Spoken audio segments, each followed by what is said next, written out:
Vamos lá, Luiz, agora resolver finalmente uma da FUVEST. É a mais fácil até agora em comparação àquelas que a gente resolveu da Unicamp. Achei elas mais difíceis.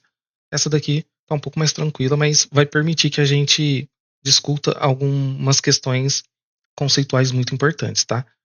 Respondendo primeiramente a sua dúvida de quando eu vou usar determinada unidade, né, RPM ou Hertz. Na verdade, isso vai depender da questão, do que ela está pedindo. Às vezes ela vai ter aqui nas alternativas, por exemplo, 30 Hz, né? Então significa que você vai ter que trabalhar com as unidades referentes ao Hertz. A definição de Hertz é a quantidade de oscilação que acontece em 1 segundo, então é 1/segundo. Isso quer dizer que toda grandeza de tempo relacionada no sistema tem que estar em segundo para o resultado sair em hertz. Agora, se você está trabalhando com rotação, você tem que trabalhar com o RPM, que é rotações por minuto, né? Inclusive está aqui no texto, é do jeito que ele escreve para a gente, 600 rotações por minuto. Isso significa que você tem que converter todos os tempos para minuto e não segundo. Então, aqui nessa questão, você ia escolher do jeito que você quer, porque ela não está te obrigando, ela está falando só da questão de volta, da distância. Você só tem que buscar uma coerência. Se você quiser usar 600 rotações por minuto como a sua frequência, você só tem que passar aqui o tempo para minutos, seria 0,5 minutos, né? E se você quiser trabalhar com hertz, você tinha que converter os 600 rotações por minuto para frequência, que é dividido por 60. Então você dividia 600 por 60 e ia dar os seus 10 Hz, ok? Então você poderia fazer essas duas abordagens.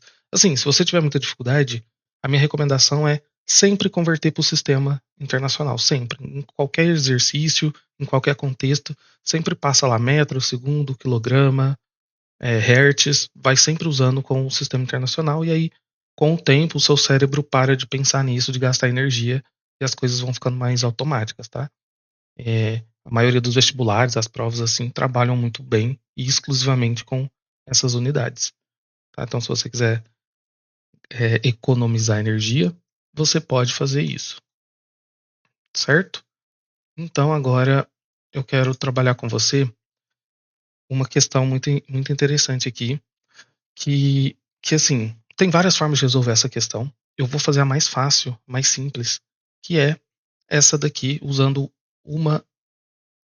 essa equação, que é pouquíssimas pessoas viram ela, né, ou conhecem ela, mas na verdade ela é uma equação simples que a gente deduz justamente disso aqui, ó.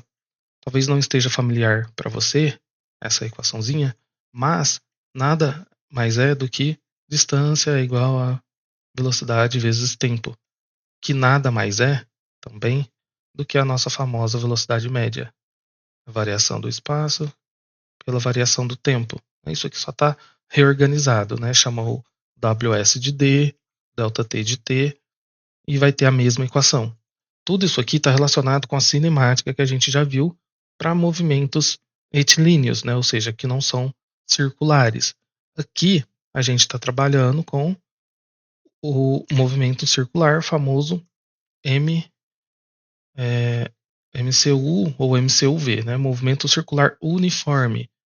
Isso significa que todas as regras que se aplicavam lá no movimento uniformemente variado, no famoso MOVE, se aplica aqui também, tá? Eles são basicamente a mesma coisa. Você só sai de um contexto retilíneo para o contexto de circunferência, tá? E uma equação que eu estou vendo muito em alta agora, né? Ela não era muito frequente, mas muitas questões eu estou vendo que a gente consegue responder sim. É essa aqui, ó.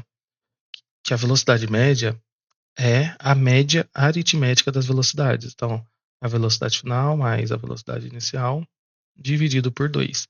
Essa equaçãozinha aqui, ó, ela quase nunca é vista. Os professores não falam ela, os alunos que viram esquecem ela rapidinho, mas ela é muito importante porque ela é sempre válida quando a aceleração é constante, tá?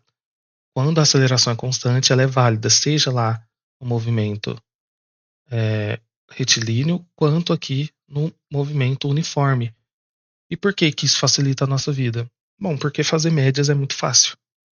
E geralmente, na maior parte dos casos, você sempre tem essas duas informações, que é a velocidade final e a velocidade inicial. Por exemplo, aqui nessa questão, a gente tem essas informações ali muito óbvias para nós, né? Independente se você quer trabalhar com Hertz ou com RPM. Então, por exemplo, eu vou usar RPM mesmo, tá? Então, o que eu sei? Que se ele vai parar, o meu final é igual a zero, né? Zero RPM. Apesar que não precisa colocar unidade, né? Zero é zero.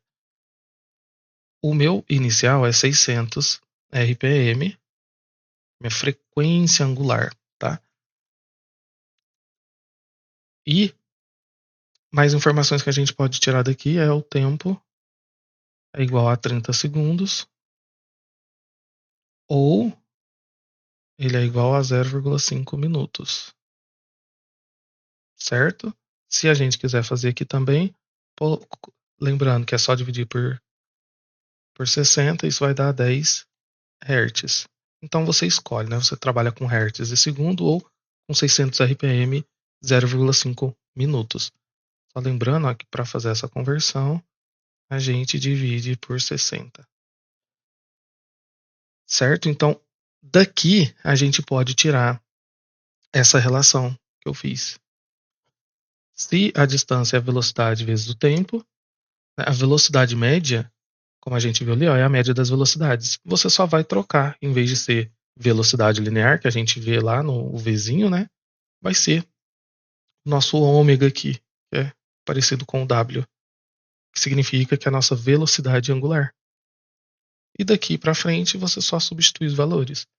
A inicial a gente viu que é 600, então aqui fica simplesmente 600 mais zero dividido vezes o nosso tempo, né? Tem que passar para que a gente já passou, 0,5, mas a gente quiser escrever o 0,5 aqui, ele também é 1 sobre 2, né? Que é meio. Então, se for mais fácil para a gente, podemos escrever assim. Fica mais fácil de ver, né? O nosso tempo dessa forma. Vai de você, qual abordagem você preferir. Então, aqui fica 300, ó. 600 dividido por 2 dá 300, que divide 2, que dá 150, tá? Essa aqui é a forma mais rápida, mais direta que você responde essa questão. Não precisa fazer muitas contas, não precisa ter grandes interpretações. Por isso que essa equação de velocidade média é igual à média aritmética das velocidades é muito, muito importante. Vai te ajudar demais, tá? Resposta gabarito D. Mas como eu disse, o que eu queria discutir com você é que você lembra que a gente tem que lá no MU, movimento uniforme, a gente só tem uma equação, que é a famosa equação da velocidade média que a gente acabou de ver. Aqui, toda a velocidade é constante, né? Ou seja, ela não muda ao longo do tempo. Aí depois a gente vai lá e estuda MUV, movimento uniformemente variado. Aqui a brincadeira começa a esquentar, porque a gente tem as equações horárias, né? Já que temos aceleração constante durante todo o percurso.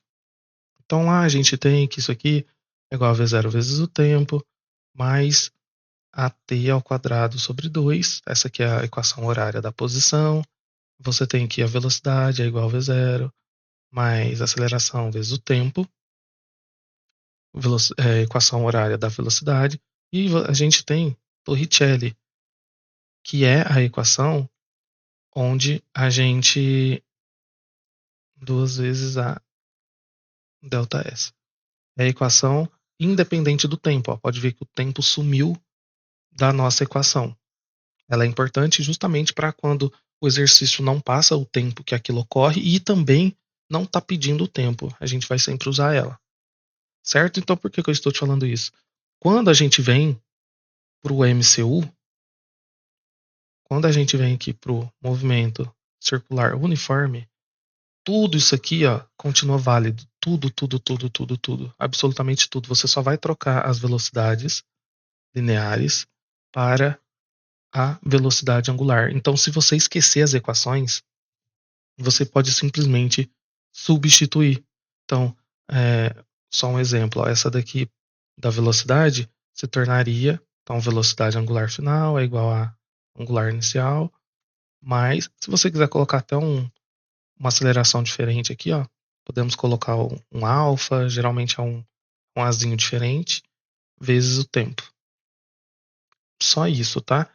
Aí daqui que vai surgir todas aquelas outras equações de período, de frequência, que a velocidade angular é 2πf, tudo, tudo, tudo vai variar dessas três equações. Tudo, tá?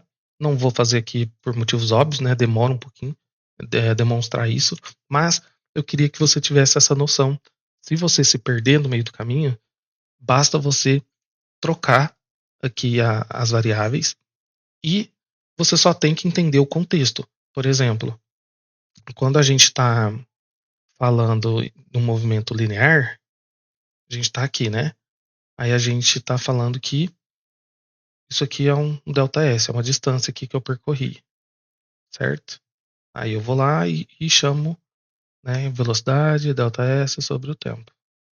Só que quando a gente está num movimento circular, a distância que tu está percorrendo, ó, ela não é mais uma reta, né?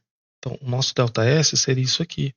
Só que aí tem vários conceitos aqui no meio, né? A gente tem o conceito de ângulo, a gente tem aqui o conceito de raio, tá? Então, na hora que você vai montar as equações, elas vão ficar um pouco diferentes. Por exemplo, a outra equação do número de voltas é a variação do ângulo